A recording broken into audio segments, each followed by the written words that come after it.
மூன்றாவதாக இந்த மூன்றாவது ஒரு காரியத்துக்கு நான் சொல்லுவேன் என்று சொன்னால், நாம் எதிலே மாதிரியா இருக்க வேண்டும் என்று சொன்னால், நம்முடைய வாழ்க்கையில் வருகிற கடினமான சூழ்நிலைகள், உபத்திரவமான சூழ்நிலைகள், போராட்டமான சூழ்நிலைகள், அல்லது நாம் எப்படிப்பட்ட நெருக்கத்தின் பாதை நடந்து போனாலும், பிறவியின் பாதை நடந்து போனாலும், இயேசு கிறிஸ்துவை விசுவாசிக்கிற விசுவாசத்திலே, கர்த்தரை பின்பற்றுகிறதிலே நாம் முன்மாதிரியா இருக்க வேண்டும். இன்னைக்கு ஒரு வியாதி வந்தா, ஒரு தேவை வந்தா, இன்னைக்கு சபைக்கு போகாம விட்டு விடுகிறோம்.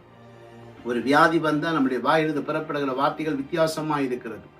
ஏன் நம் ஆண்டவரை விசுவாசிக்கிறது இல்லை? தேவனால் எல்லாம் கூடும்.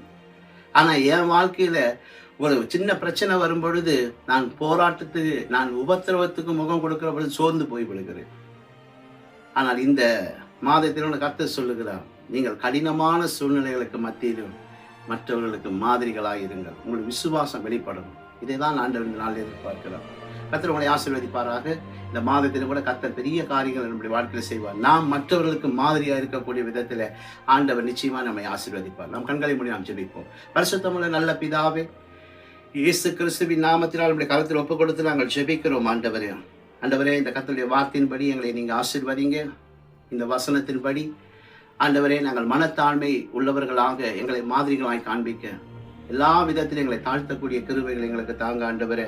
அது மாத்திரமல்ல, நற்செயல்கள் எங்களிலே காணப்படுவதாக, நாங்கள் நற்கிரியைகளை செய்கிறதிலே மாதிரியானவர்களாக, கடினமான சூழ்நிலைகளுக்கு மத்தியிலும் விசுவாசத்திலே கர்த்தரை மாத்திரம் நம்பி ஆண்டவரை உண்மையே பின்பற்றக்கூடிய மாதிரியானவர்களாக, மற்றவருடைய கண்களுக்கு மத்தியிலே எங்களுடைய விசுவாசம் பிரதிட்சமாய் மற்றவருடைய வாழ்க்கையும் கட்டி எழுப்பக்கூடிய விதத்திலே நாங்கள் மற்றவர்களுக்கு முன்பதாக விசுவாசத்தில் வளர்கிறவர்களாய் மாற்றுங்க ஆண்டவரே. நாங்கள் மாதிரியா இருக்க வேண்டும் என்பதை குறித்து நீங்க விரும்புறீங்க.